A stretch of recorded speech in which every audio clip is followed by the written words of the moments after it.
আলহামদুলিল্লাহি রাব্বিল আলামিন। আলহামদুলিল্লাহি ওয়া সালামুন আলা ইবাদিহিল্লাযীনা ইসতাফা। রাব্বি জিদনি ইলমা, রাব্বি জিদনি ইলমা। রাব্বি ইশরাহ লি সাদরি ওয়া ইয়াসসির লি আমরি ওয়াহলুল উকদাতাম মিন লিসানি ইয়াফকাহু কাওলি। আজকে একটি গুরুত্বপূর্ণ শব্দ নিয়ে আলোচনা করব। পারিপার্শ্বিকভাবে যে শব্দটি ভুল অর্থ বোঝার জন্য আজ পৃথিবীর প্রায় অধিকাংশ মানুষ তাদের পদাঙ্ক অনুসরণ, আর সেই শব্দটি হলো হাদিস। কোরআনে ব্যবহৃত হাদিস শব্দটি পর্যালোচনা করলে আমরা দেখতে পাই যে আল্লাহ পাক নিজের কথা বা বাণী যা কোরআনে বৃত্তান্ত করেছেন তাকে হাদিস বলেছেন। হাদিস শব্দটি আরবি শব্দ যা কোরআনে কথা, বাণী, খবর, সংবাদ, ঘটনা, বৃত্তান্ত, কাহিনী, উপদেশ ইত্যাদি বিভিন্ন অর্থে বিভিন্ন স্থানে আমার দেখা মতো ৩৬ বার আল্লাহ পাক ব্যবহার করেছেন।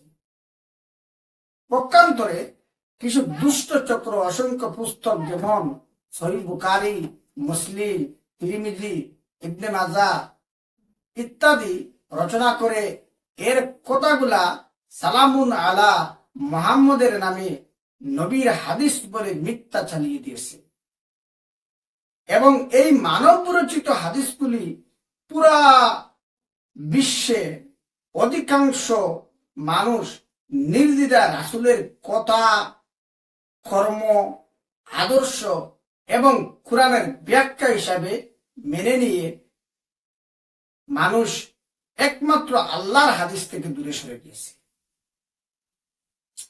অথচ আল্লাহ পাক চান আমরা যেন একমাত্র তারই হাদিস অর্থাৎ মহাবিস্ময়কর গ্রন্থ আল কোরআন ছাড়া যেন অন্য কোনো হাদিস অনুসরণ না করি।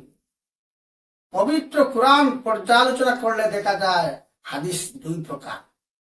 প্রথমটি হলো আহসানাল হাদিস, যেটি আল্লাহর নাযিলকৃত হাদিস। যেমন আল্লাহ পাক পবিত্র কোরআনের ৩৯ নং সূরা আল জুমার ২৩ নম্বর আয়াতে বলেন, আল্লাহু নাজ্জালা আহসানাল হাদিস। এখানে আয়াত লম্বা আয়াত, যার মর্মার্থ আমি বলছি। আল্লাহ নাজিল করেছেন উত্তম বাণী, এমন এক কিতাব যার বিষয়বস্তু সমূহ পরস্পর সামঞ্জস্যপূর্ণ। এর দ্বারা তাদের শরীর রোমাঞ্চিত হয়, তারপর তাদের দেহ মন বিগলিত হয়ে আল্লাহর স্মরণে ঝুঁকে পড়ে। এটা আল্লাহর হেদায়েত, যার মাধ্যমে তিনি যাকে চান সঠিক পথে নিয়ে আসেন, আর আল্লাহ যাকে বিপদকামী করেন তাকে সঠিক পথে আর নিবার কেউ নেই। দ্বিতীয়টি হলো লাহওয়াল হাদিস বা মানব রচিত অসার কথা। যেমন এ প্রসঙ্গে আল্লাহ পাক পবিত্র কোরআনের ৩১ নং সূরা আল লুকমানের ৬ নং আয়াতে বলেন, ওয়ামিনান নাসি মান ইয়াশতারিল লাহওয়াল হাদিস লিয়ুযিল্লা আন সাবিলিল্লাহি বিগাইরি ইলমিন ওয়া ইয়াত্তাখিযাহা হুজুওয়া উলাইকা লাহুম আযাবুন মুহিন। মানুষের মধ্যে কেউ কেউ অজ্ঞাতবশত আল্লাহর পথ হতে বিচ্যুত করার জন্য অসার বাক্য প্রয়োগ করে নেয় এবং আল্লাহ প্রদর্শিত পথ নিয়ে ঠাট্টা বিদ্রুপ করে। এদের জন্য রয়েছে অবমাননাকর শাস্তি। এখানে লক্ষ্য করুন, প্রথম আয়াতে বলা হয়েছে আল্লাহ নাযিল করেছেন আহসানাল হাদিস অর্থাৎ উত্তম বাণী, যা সামঞ্জস্যপূর্ণ,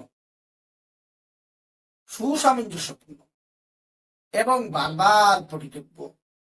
আর এটা পড়লে মানুষের দেহ মন বিগলিত হয়ে আল্লাহর স্মরণে ঝুঁকে পড়ে এবং এটা মানুষের জন্য হেদায়েত।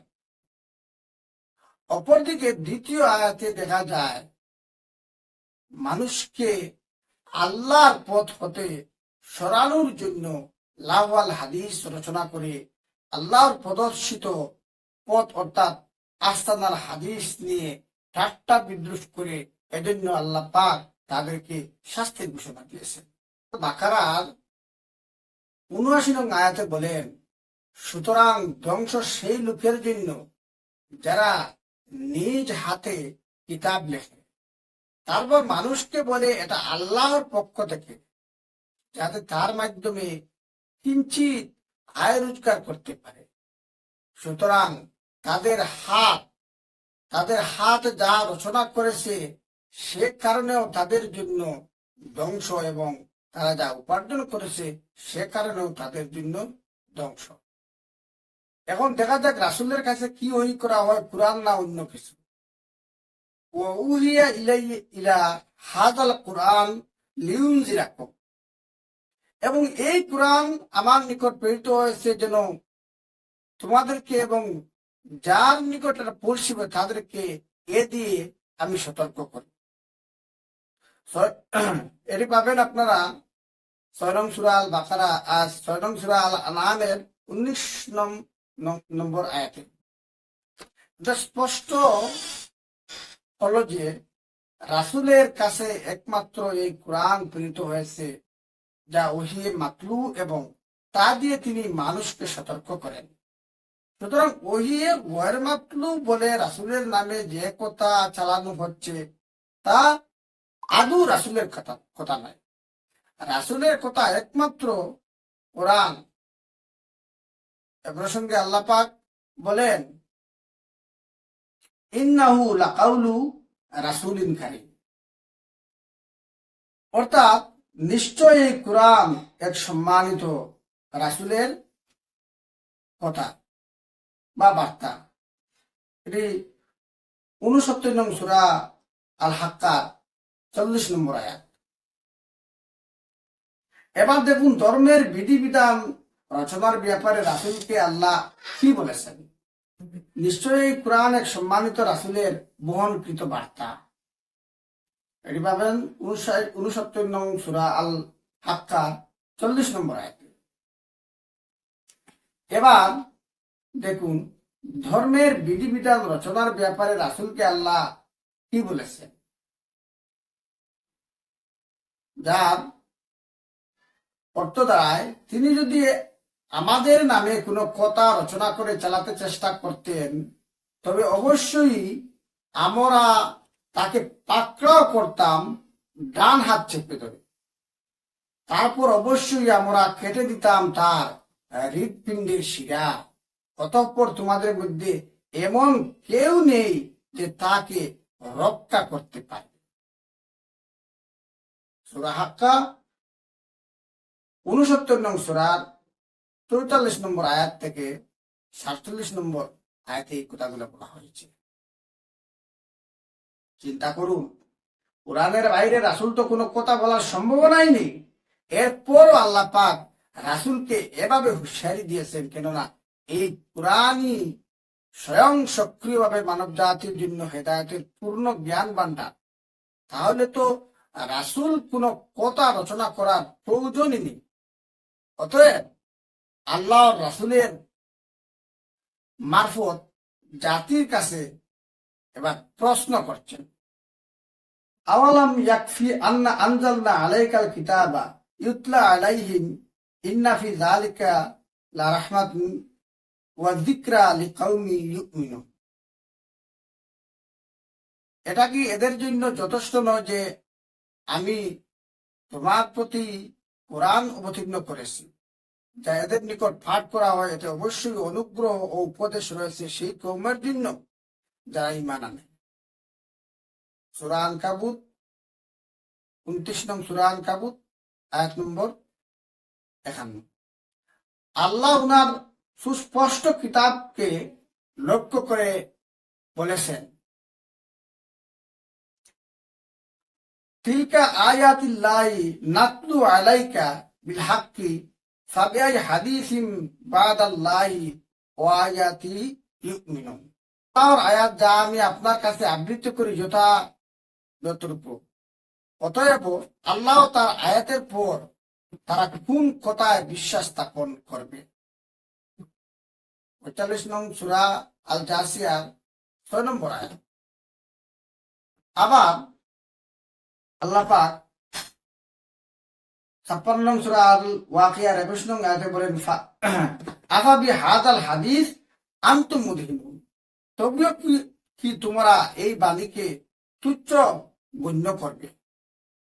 এরপরও আমরা যদি কোরআনকে ছেড়ে অন্য কোনো কথাকে কোরআনের সমতুল্য বা কোরআনের পরিপূরক মনে করি, তাহলে প্রকাশ্যে শিরিক হবে এবং এই শিরিকের পরিণামই জাহান্নাম। আল্লাহ চ্যালেঞ্জ ছুড়ে কয়েকটি আয়াতে বলেছেন, যদি তারা সত্যবাদী হয় তাকে তবে এরূপ অনুরূপ কোন রচনা উপস্থিত করুক। 52 নং সূরা আত-তুরের 34 নং আয়াত। আবার আল্লাহ পাক 4 নম্বর সূরা নিসা 87 নম্বর ও 122 নম্বর আয়াতে আল্লাহ পাক বলেছেন, ফাবিআই হাদিসিম বাদাহু ইউমিনুন। সুতরাং এরপর আর এমন কি কথা আছে যার উপর তারা ঈমান আনবে?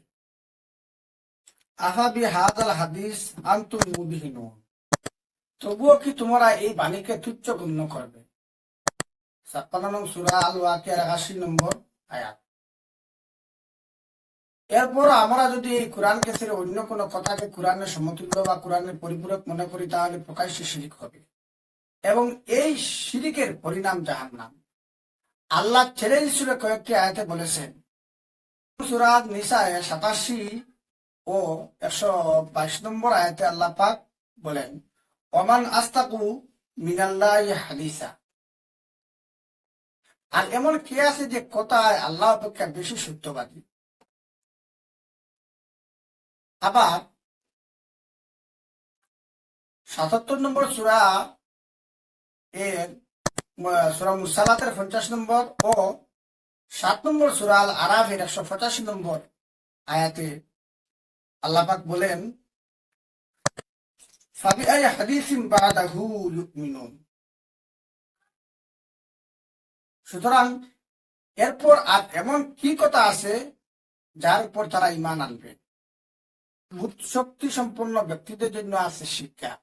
এটা এমন এক বাণী যা মিথ্যা রচনা নয়, কিন্তু মুমিনদের জন্য এটা পূর্বগ্রন্থে যা আছে তা প্রত্যয়ন এবং সমস্ত কিছুর বিশদ বিবরণ, হিদায়ত ও রহমত। এইভাবে সূরা ইউসুফ 12 নম্বর সূরা ইউসুফের 111 নম্বর আয়াত। আবার 4 নং সূরা নিসার 78 নম্বর আয়াতে বলা হয়েছে, বলো সবকিছু আল্লাহর নিকট হতে এই সম্প্রদায়ের কি হলো যে এরা একেবারেই কোনো কথা বুঝে না। এখানে কথাকে হাদিস বলা হয়েছে। এরা এই বাণী বিশ্বাস না করলে সম্ভবত এদের পিছনে ঘুরে ঘুরে তুমি দুঃখে আত্মবিনাশী হয়ে পড়বে। 18 নম্বর সূরা কাফের 6 নম্বর আয়াত। আবার 53 নং সূরা নামের 59 নম্বর আয়াতে বলা হয়েছে, তোমরা কি এই কথায় বিস্ময় বোধ করছো? তোমার নিকট ইব্রাহিমের সম্মানিত মেহমানদের বৃত্তান্ত এসেছে কি?